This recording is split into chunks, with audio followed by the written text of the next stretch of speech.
Beaucoup de personnes ont grandi dans l'idée qu'il fallait éviter d'avoir des émotions, qu'il fallait éviter de ressentir la peur, la tristesse, la colère aussi. Et beaucoup ont été baignés dans un environnement qui n'autorisait pas à exprimer ces sentiments, ces émotions. Et a alors été instauré et bien ancré l'idée que ressentir des émotions, c'est pour les faibles. C'est le sujet d'aujourd'hui. Hello à toi, comment tu vas ? C'est Cyrielle.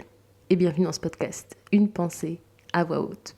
Un podcast dans lequel nous parlons de différents concepts de vie que nous vivons en tant qu'être humain. Alors es-tu prêt pour nous accompagner dans le labyrinthe qu'est la vie ?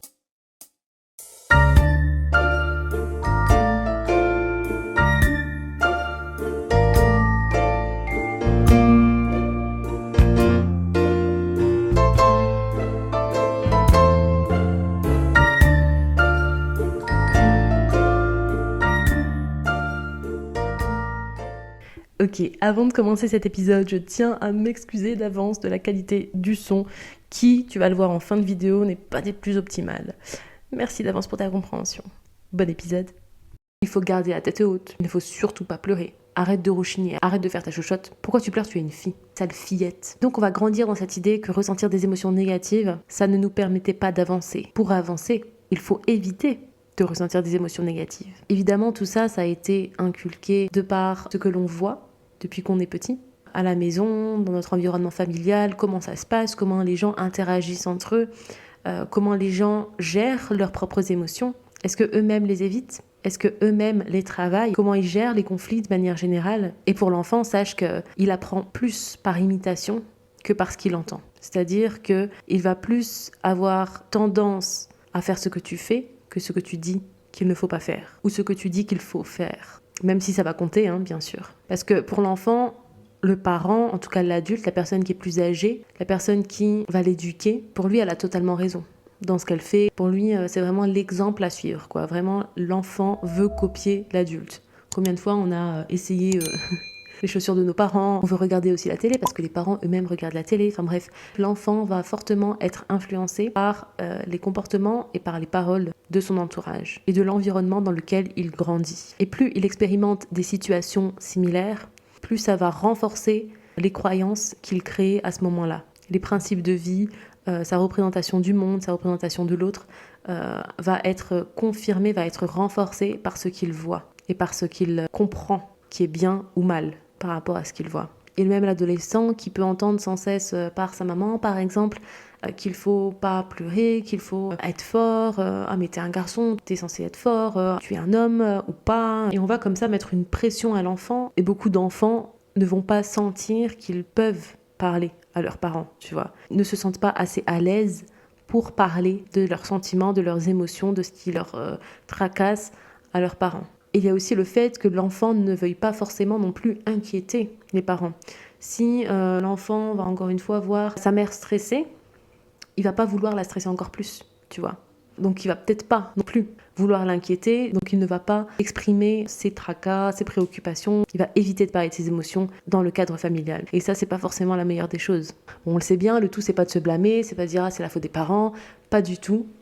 Vraiment, on veut comprendre que les parents font ce qu'ils peuvent avec les ressources qu'ils ont à ce moment-là. Maintenant, moi à l'heure actuelle, est-ce que je peux agir sur ce qu'il peut se passer pour moi actuellement ? Tu vois, on se construit, on apprend chaque jour. À partir du moment où tu sens que tu es prêt et que tu as les ressources pour, tu peux bien évidemment changer la donne, tu vois, et inverser la tendance. Le but de ce podcast, c'est justement de te faire comprendre que non, nous ne sommes pas obligés d'éviter nos émotions pour avancer, pour être fort. Ça veut rien dire, en fait. Parce que tu ne ressens pas la tristesse, tu es fort. Ça veut rien dire. Franchement, c'est pas lié. La force revient justement à la personne qui va travailler l'émotion et la gérer, tu vois. Si tu l'évites, tu n'y as pas fait face. Donc, est-ce qu'on peut parler réellement de force, tu vois ? Donc, le fait est qu'on arrive à un point, à un stade où finalement, on évite l'émotion. Et comme on l'évite, on ne l'exprime donc pas, tu vois ? Donc, on évite de ressentir des émotions, on ne l'exprime pas, on ne l'extériorise donc pas, tu vois ? Je la mets dans un coin de ma tête, je la balaye, tu vois, dans un coin de ma tête, mais elle est toujours dans un coin de ma tête. On la met de côté, mais donc, qu'est-ce qui se passe ? Parce qu'en tant qu'être humain, on vit des expériences qui nous font ressentir certaines choses. Donc, l'émotion, elle vient.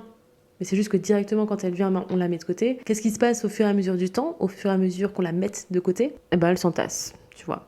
elles s'accumulent, elles s'accumulent, elles s'accumulent, elles s'accumulent, et elles continuent de s'accumuler. Et donc on arrive à un moment donné de notre vie où on a beaucoup d'émotions négatives, refoulées, non écoutées, non entendues, non considérées, non respectées du coup, qui s'entassent. Et donc on ne travaille pas sur ce qui se joue réellement derrière ces émotions, tu vois. Chaque émotion a une fonction, a sa propre utilité, tu vois. Elle a une raison d'être, cette émotion. Mais donc comme c'est pas travaillé, c'est pas écouté, la situation ne peut que s'empirer, tu vois. Et maintenant justement, quelles peuvent être les répercussions des émotions refoulées sur le long terme? Eh bien par exemple des difficultés relationnelles. C'est-à-dire que je ne sais pas ce que je ressens parce qu'encore une fois, l'émotion quand elle est venue, hop, je l'ai directement mise de côté.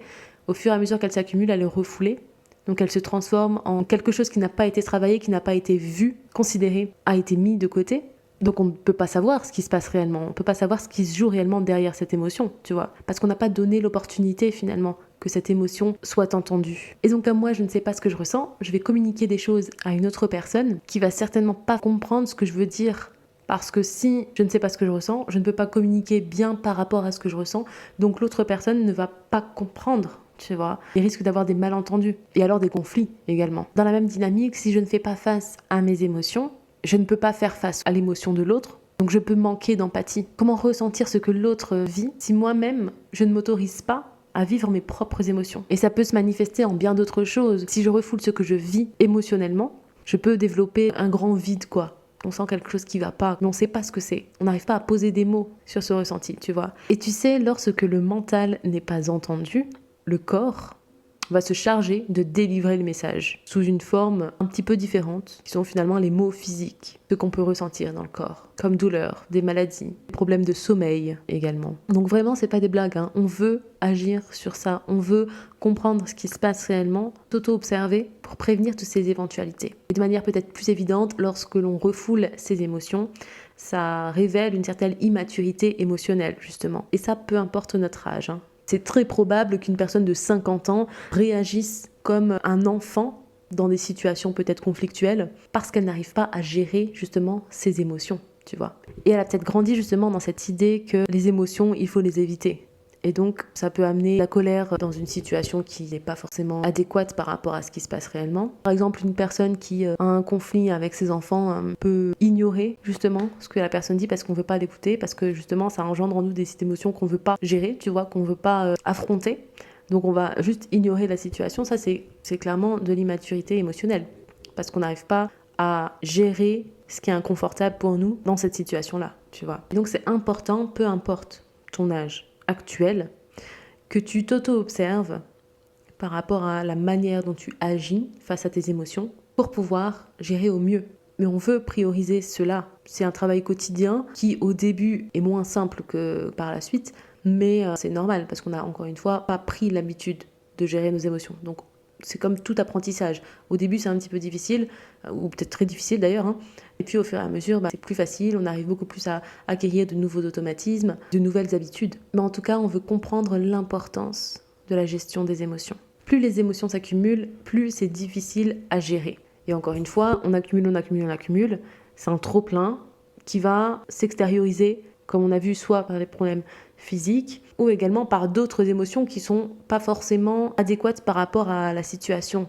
Ça peut être de la colère, de l'agressivité, de l'impulsivité, de la provocation, des comportements malsains envers soi, envers l'autre. En tout cas, en rien de positif, hein, qu'on soit d'accord. Donc on a tout intérêt à faire face à nos émotions. Je sais, hein, c'est facile à dire, comme d'hab. C'est facile à dire, oui, je l'entends.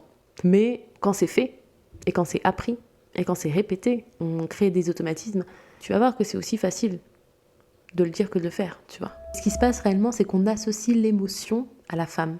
On dit que la femme est plus émotionnelle que l'homme, et on la considère comme étant faible pour ça. Et à quel moment c'est une histoire de faiblesse, finalement? Car ce qui se passe réellement, de manière générale, et j'insiste bien, hein, de manière générale, c'est que la femme va avoir plus de facilité à extérioriser ses émotions.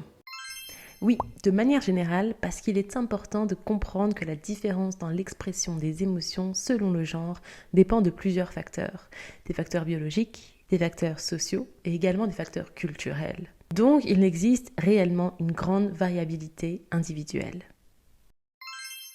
Il y a vraiment un lien entre la tristesse et la faiblesse qui se fait de manière très très rapide, dû à des croyances, encore une fois, ancrées, qui ne sont pas vraies. C'est pas parce que justement on a appris qu'il fallait pas pleurer que ne pas pleurer nous rend plus forts que les personnes qui pleurent, tu vois. Mais la femme, de manière générale, va avoir une facilité à extérioriser justement sa tristesse. Certainement dû à une croyance ancrée qui dirait que la femme pleure plus que l'homme. Et c'est sain d'extérioriser sa tristesse. Ça permet justement à l'énergie intérieure, au corps et au mental de se rééquilibrer, tu vois.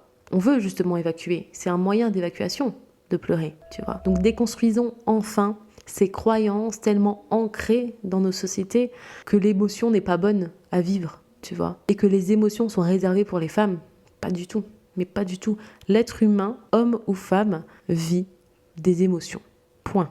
Et de ce fait, on a tous intérêt à apprendre à vivre avec nos émotions et à apprendre justement à les gérer. Parce que oui, évidemment, on ne veut pas ressentir de la colère et alors juste l'expulser comme ça de notre corps en étant agressif avec l'autre personne ou en étant agressif même avec soi. On ne veut pas. Mais on veut les vivre parce que chaque émotion a quelque chose à nous apprendre, tu vois. Et nous permettre d'agir sur notre environnement. Fait important. Ce n'est pas quelque chose que tu as forcément choisi, volontairement choisi. Par définition, choisir c'est volontaire, oui. D'éviter tes émotions. Sache que même si tu te dis aujourd'hui, je ne vais pas ressentir mes émotions parce que je ne peux pas y faire face là, maintenant, tout de suite, ça part de croyance. Parce que si tu débordes là, maintenant, tu peux te sentir comme étant faible. De par ce que tu as entendu des émotions, la représentation que tu as des émotions, dans ce que tu as appris, les expériences différentes que tu as pu vivre, tout ça fait qu'à un instant T, tu vas peut-être éviter l'émotion, tu vois. Tu as d'ailleurs peut-être déjà eu des expériences passées qui t'ont obligé à ce moment-là, dans ces expériences passées, de mal la gérer ou en tout cas de ne pas la travailler, tu vois. L'émotion. Car à ce moment-là, c'était peut-être une question de survie pour le cerveau. Mais ces expériences passées peuvent justement, au fur et à mesure du temps, t'amener des expériences similaires qui vont te faire replonger dans la même situation et alors dans la même stratégie finalement de comportement. Et alors même si dans une expérience passée, tu ne pouvais pas faire autrement que d'éviter l'émotion, par exemple, ou d'avoir un certain comportement, le fait est que ton cerveau a enregistré le fait que cette stratégie d'éviter l'émotion est bonne à prendre alors qu'elle n'est pas forcément bonne. C'est le cerveau qui va agir par habitude, par répétition des expériences et on arrive parfois à encore justement une situation où on a peut-être 50, 60 ans. Comme on a appris à agir de cette même manière depuis très longtemps, eh bien on va agir de cette même manière encore à 50 ans, encore à 60 ans, encore à 70 ans. Tu vois. Mais à partir du moment où on ne prend pas conscience de ce qui se joue réellement, du fonctionnement qu'on peut avoir, comment en sortir, tu vois. Donc c'est ok si toute ta vie tu as agi comme ça. Mais qu'en est-il aujourd'hui? Qu'est-ce que tu veux? Qu'est-ce que tu préfères, tu vois? Si tout était possible, qu'est-ce que tu préférerais faire, tu vois? Parce que oui, c'est possible de faire face à ces émotions et de ne pas être submergé par celles-ci. C'est possible, tu vois. On peut la gérer, mais juste autrement, tu vois. Cela étant dit, maintenant comprenons que l'on veut garder nos émotions. Nos émotions font partie de nous, en tant qu'être humain. C'est humain, ça fait partie de l'humanité d'avoir des émotions. Et c'est ok d'avoir des émotions. Il n'y a pas de honte, c'est une force, au contraire.